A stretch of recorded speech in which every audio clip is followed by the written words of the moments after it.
Welcome, everyone, to Every Woman Empowered's Chit Chat. And I am the founder of Every Woman Empowered, Shauna J. Cerniak. And along with me, we have our co-hosts, Jani Galarno, international artist and resident artist for Every Woman Empowered. Hila Janu, certified laughter yoga instructor, founder of Let's Laugh Yig, and happiness ambassador for Every Woman Empowered. And our special guest today is from the Netflix series 21 Again. It is Taylor's mom. Please help me welcome Rachel Williamson. Welcome. We are so excited to have you on our show. We are all really big fans. We all binge watched the four sessions of 21 Again, and it was a lot of fun. I have to tell you, Rachel, that out of all the mothers, for me, I really loved you being on the show. You, to me, projected someone that was willing to just go in there and give it your all. You even went a week being a vegan.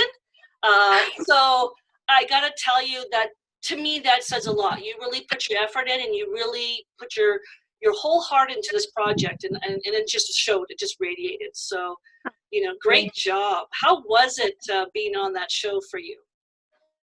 It was really strange to start off with, because actually when we got the call, I thought I was going to do it with my eldest daughter, who had gone to university and everything was fine, and they said, oh, it's not really what we're looking for. We're looking for something that needs mending. And straight away I knew that would be Taylor and I, because our relationship was quite a struggle at that time. I found it really hard to empathise with her. I found it really difficult to connect with her as friends as well as mother-daughter. So I actually thought she wouldn't do it. And then the researcher phoned her up, and she was on the phone for 2 hours, which was so unbelievable to me. And she said, I really want this opportunity to kind of help my mum understand what I'm going through without us ending up at each other's throats and arguing all the time. So when that was communicated back to me, I thought, this is obviously something that she wants to do, as well as I really wanted the experience. I was coming up to 40. I'd never experienced my 20s because I was already a mother. So I didn't have those days out with the girls or girls' holidays, those big makeovers. I mean, I could barely do my own makeup at 39. So, the idea that I was going to be taught this and this experience, and I just thought, you know what, I want to give it a go. It will either make or break mine and Taylor's relationship. And it was brilliant. It was, the things that we were asked to do, and I had a tough time of it on the show, I must admit. The other girls were off going modelling and things like this, but there's also parts that were filmed that you haven't seen, where I was off. I did the 0 hours job, but I was also off cleaning gardens, doing other, it was really strange. One day I had a whole day of working. I didn't get back till 1 a.m. and I was exhausted. And so from my perspective, it was hard work, but I think I appreciated it more because I'd worked so hard during it, if you know what I mean. Right. It wasn't just all fun. There was some actual work put into it for yourself. There was, I mean, for everybody really, in one context or another. But yeah, I think a lot of the crew were like, oh God, we don't know how you've kept a smile on your face when you've had to like pick up crap out of a garden. That's literally what I had to do. It was go and clean the garden. But it is what it is. And I suppose had that been Taylor in her position, she'd have had to do the same, Right. I think you're so brave. Like, seriously, as a mother, I have 3 kids myself. I don't know if I would have gone through all the things that you went through. Although I Yeah. kind of already have. I have a vegan daughter too, so. Okay, yeah. I think when you're put into the position of being able to understand your own child and having those experiences to be able to mirror how they are feeling and therefore grow empathy, I think that is why I put myself out there. As I said at the very end, I would do anything for my children. And I think just experiencing what they have or are going through is something that I suppose, yes, it's quite brave, but it's also what us mothers just do, isn't it? You know, we could take the place of our children when they're poorly or they're going through stress or they're taking their exams. I certainly would take their place. So I think having that opportunity, be it brave or stupid. Little of both, right? A lot of faith. A lot of faith in yourself and in your daughter too, right? Yeah, there was a couple of times where I was like, is she really going to make me wear this or do this? And there was a couple of outfits that she looked at me and went, I won't put you through that, Mum. Thank you. So that was good. So, Rachel, one of the themes that I kind of found that came up in the show was this belief that some of these ways of living right now are just trends or phases, and people wouldn't actually follow that if there wasn't so much hype around it. Do you still feel that way now after having gone through it? Personally, for certain things, yes. Because just like anything, if there's a lot of buzz around something, it becomes something more than what it perhaps is. Just like 21 again, it seems to have really grown legs in America and Canada, whereas in the UK it was a little, ripple. But I think the more people that can, relate to something, the more that it grows and that it's something that is important. I'm not saying it's a trend that isn't something that's important to people, but I think if it isn't something that has grown legs, let's say, then it wouldn't be as prolific or in the public eye. So I think some of the things that I would deem as negative that I wouldn't want my daughters to do, that they have done or would perhaps do because of its popularity, let's say, I still believe that that's the case. But some things, especially with her sexuality, and me understanding that being bisexual doesn't mean you have to have fallen in love with a woman or a man. It's how you feel. And so that I don't think is a trend. Having spoken to lots of people and experienced what they have said, but some things I think may be a trend. I'm not saying veganism is a trend, but I think people want to healthy eat. So one way to be a healthy eater is to jump on the vegan bandwagon, which is fine. That's absolutely great bandwagon to jump on. I often go out and have a vegan meal now, but I think if vegan wasn't a thing, people would just be healthy eating. Right. Yeah. You yourself, you went to the lip injection clinic, and you definitely had a better understanding why someone would feel the need to do it. So how do you feel that what impact social media is having on these increasing rates of anxiety? I think that because there's such a focus on how young women look aesthetically now, I think that is having a massive effect on mental health.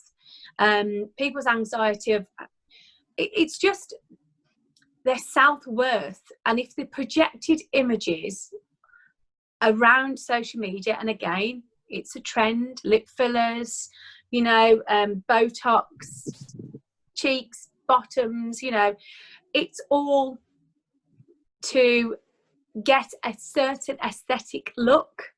What I'm about is promoting a healthy, beautiful, natural look that actually most people adore. Yeah, most people adore. And I don't ever want my daughters to ever feel that they have to put collagen into their face or lips or bottoms, because they so don't. And even men say that they don't. Right. But it's the media that has this fake images and these specific model types that other people try to be. But if you actually look at models like Cara Delevingne, she's so natural. Yes, she's very slim, but that's her build. She's a slim build model. But these people that put stuff into their lips and things, it worries me actually, because fast forward 30 years, how are they actually going to be feeling about themselves? And that does worry me. So that's why I'm very passionate about none of my daughters going down that road. And I think me being a positive role model for them could help them to deter them, because anxiety is a massive thing.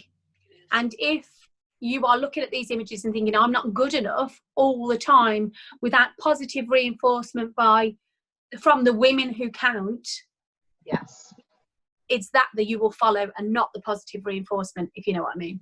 Mm-hmm. Yeah, I have my organization is called Every Woman Empowered, and we talk about self-love and self-acceptance, and it starts within, and you have to love yourself, and it does, like, it's flaws and all. It's what you are. And, you know, I look at myself now at my age versus when I was in my 20s. And, you know, I was in fabulous shape in my 20s. I had quite the little body, but I love myself so much now. Cellulite, stretch marks, you know, extra weight. I love myself. I think I am beautiful. And that's what our young generation needs to realize, is that it starts first within.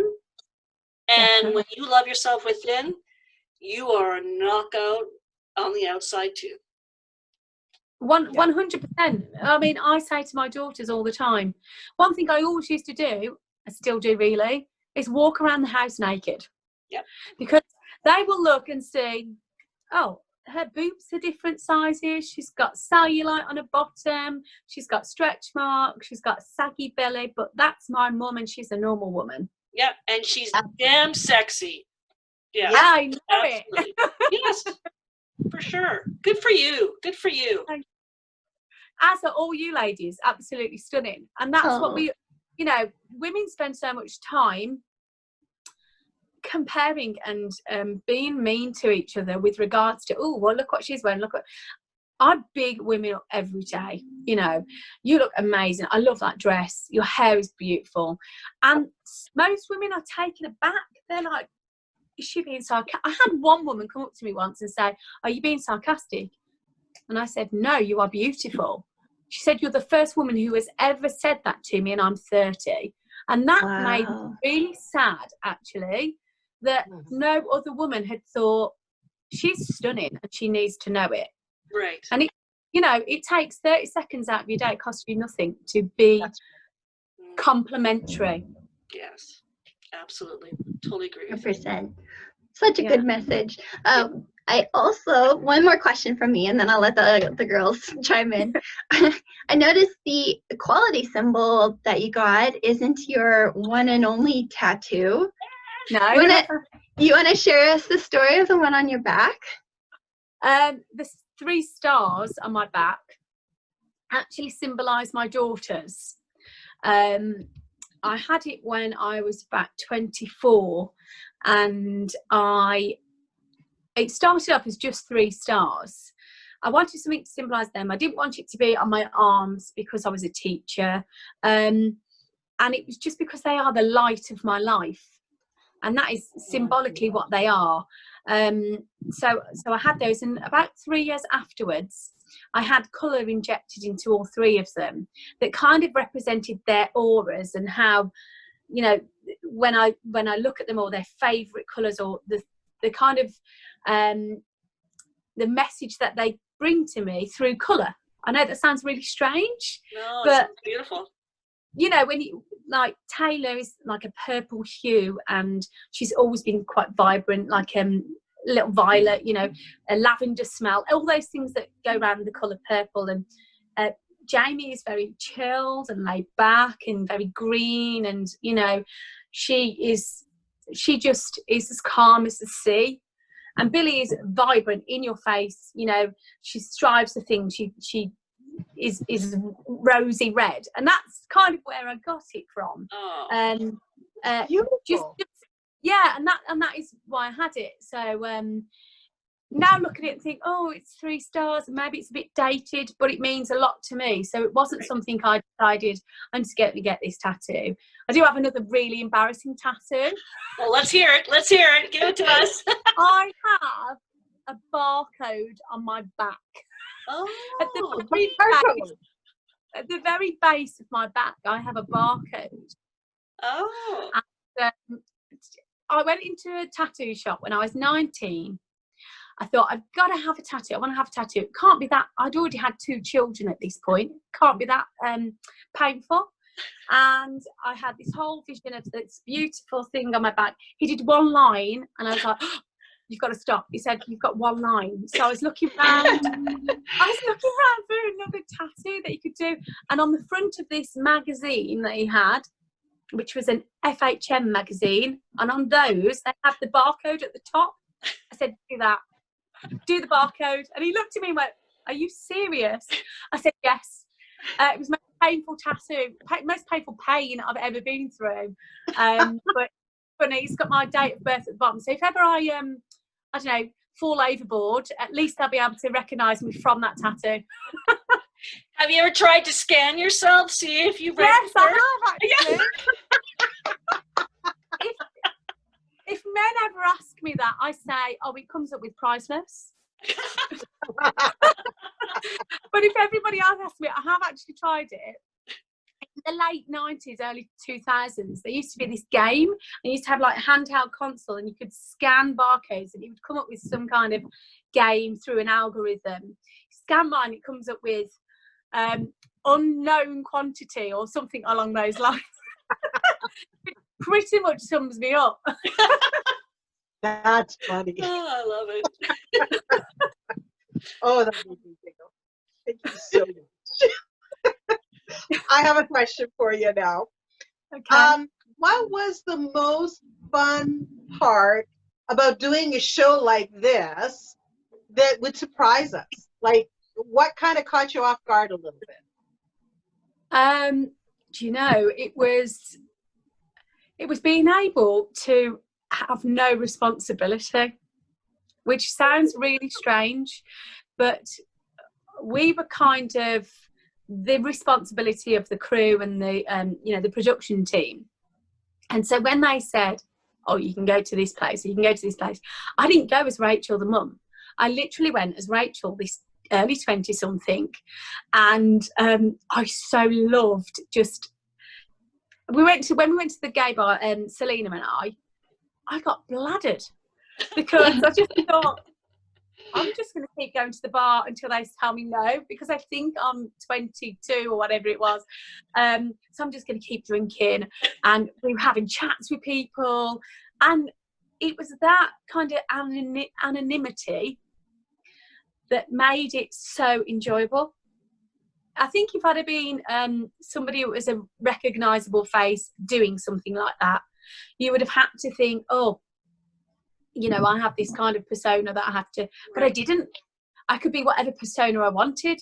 So that was a really great thing. It's like I'd stepped out of myself and thought, I'm going to be a bit of a devil here. I'm going to be here. I'm going to run up and down while I'm taking photos, things That's like this. awesome. So it was that. It was almost as if I'd been transported back to my 20s, but as a 39-year-old. Wow. That's so fascinating. Yeah. To be able to step out like that and just be 21 again. Like, we all talk about that, right? Like, we could go back in time, but to actually just experience that and just be wild and crazy. Now, the big question I have for you is, sorry, I didn't mean to cut you off, was, did you have the hangover of a 21-year-old, or did you have the hangover of the 39-year-old? That's the big one. Absolutely had the hangover of a 50-year-old. It's brutal, isn't it? Days. It takes days. luckily we didn't have filming the next day, because if we did, I think actually 2 days after I had to do some catch-up filming or something, and no one was there to help me with my makeup. So we have this celebrity star over here. He was on a singing show called Honey G. You must look her up, because the one day when I had to do my own makeup, I so looked like Honey G. Honestly, it was awful. My lips were like all over the place, and they filmed so close up to my face. There was no getting away from it. And my one friend said to me, I loved everything you did on the show, but that bit where you looked like Honey G. So yeah, the hangover was real. I believe it. I have to go back and watch that part. Oh, Yeah, yeah, exactly. absolutely. Jenny, did you have any other questions for her? No, I'm all good, because actually, Rachel, you answered my question before I even asked it at the very beginning. So I totally appreciate that. I really do. Because, you know, like I said, you're brave. I don't know if I would put one of my daughters and I to go through all of that. I know one of them, I don't know if we'd like each other at the end. The other one I think would be fine, but that's why I think you're so brave. So I gotta ask you, are you in any continuing any relationships with the moms or the daughters? Have you guys continued it on, you and Taylor? You know, it's really strange, because a lot of reality shows, people get together and do these things and then disperse, and we are really close-knit. Almost. It's so lovely. I think it's that shared experience, especially, you know, having gone out of your comfort zone, which none of us really thought we were. Right. And the emotions that you share, because you're all living together. The mums were on one floor, the daughters were on the other, the crew and the production team were downstairs. So you literally couldn't get away from each other. So if you had a moment where you were really struggling with something, and I had a few of those, you had that support network. And I think it's almost like you go through trauma and tragedy and love and the emotions in 3 weeks. It's so intense that it's as if you've had a 15-year friendship. Wow. So indeed, we've had a group chat that we still do. We've had, when it was we were supposed to get together, we had a Teams meeting, gathering, and only last weekend I went out with Selena and Millie and Taylor. We all went out together to celebrate Selena's birthday. The other mothers get together as well, which Taylor and I are going to see Joanna and Devon. So all of us have all kept in touch in one way or another, and we're always on each other's socials and appreciating that journey. Really, it's a bit like when you go to university, isn't it? Right. And you get new friends who have those shared experiences that you kind of keep in touch with for that amount of time. So I think we'll always all keep in touch in one way or another, because we have such a great bond. That, I mean, the Devon thing, when she had the photo shoot and all of our daughters, honestly, that was the proudest moment of my life with regards to. Yeah, I cried. I sobbed. My husband cried. Yeah, absolutely. Being there when they did that photo shoot, and the process that she went through to actually say, I really can't do this. She said to me, I really can't do it. I'm struggling. I just, it's making me feel emotional talking about it, actually, because for her, it's a massive thing. Her weight, because she put weight on due to her depression and anxiety. I think she looks stunning, whatever size. And she's the daughter of a curvy mum, so she's always going to have some great curves. But she really struggled, and she was like, but I'm this, I'm that. And I said to her, who is it for? And she said, it's for Devon. I said, so you make the decision, but there's no pressure. And Joanna had said the same, and she said, no, I'm going to do it because it's for Devon, and I want her to feel empowered, and it doesn't matter what I'm thinking right now. If she comes away from this, and I think made Devon so proud of herself, and she stood there, and how Joanna kept it together at all, knowing all this was going on. It was so brave of her, but it was just the pinnacle, I think. And that wasn't even supposed to happen, that photo shoot. Wow. It was just because, I tell you what, why it happened, because the girls were moaning that we were getting all the attention. and the production team were like, oh no, we don't want you to feel like that. How's about you girls have a photo shoot? And Joanna had said something about, well, Devon loves this one particular girl who has to wear a prosthetic as well, and she does these amazing photo shoots. Do you think this could happen? I know that Kieran had, you know, been talking about it as well and was really part of it. And so, yeah, that happened accidentally, and they all decided on what they were going to wear, and it was their focus for a few days because they were moaning about being left out. And what actually happened was, then one of the production team, the editor Joe and Becky, they decided that this is too good a moment to not make it big. Yeah. And so when we went to Liverpool Lime Street Station, which is the main station in Liverpool, we stood there for about 15 minutes. And I kept thinking, someone's going to walk up and meet us, or our fella's going to come, or, you know. And then when it just went up on the advertising, oh my goodness. Oh, So powerful. so powerful. It was so powerful. And that is one thing that anything else of the TV show at that point was irrelevant, because that one moment showing that empowerment of these beautiful young women who, you know, some of them didn't know their worth. Yes. And that is something they will never forget. So it was that bonding moment that I think that just hooked us all, you know. Wow. It gives pimples just thinking about that moment. Yes. Yeah. Well, and these girls don't see how stunning they are.